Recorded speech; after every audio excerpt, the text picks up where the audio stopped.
জানি বাড়িতে পুজো, আমি চারিদিক পরিষ্কার করছি, আর তুমি জুতো পরে ঘরে ঢুকলে? আজকাল নিজের বাড়ি আসতে গেলে কি তোমার পারমিশন নিতে হবে? মা আজকারা দিয়ে তোমার মাথায় তুলেছে। এখন আবার কে এলো?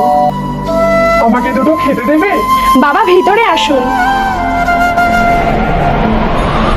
বসুন বাবা।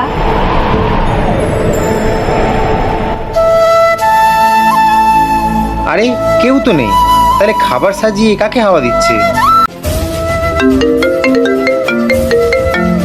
এ বাবা, জল দিতে ভুলে গেছি।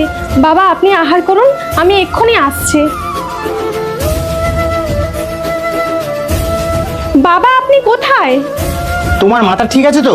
এই ঘরে তুমি আমি ছাড়া কেউ নেই, তাহলে কার সাথে কথা বলছো? আমাদের বাড়িতে সাধুর রূপে স্বয়ং শ্রীকৃষ্ণ এসেছিলেন। এই দেখো বাঁশি।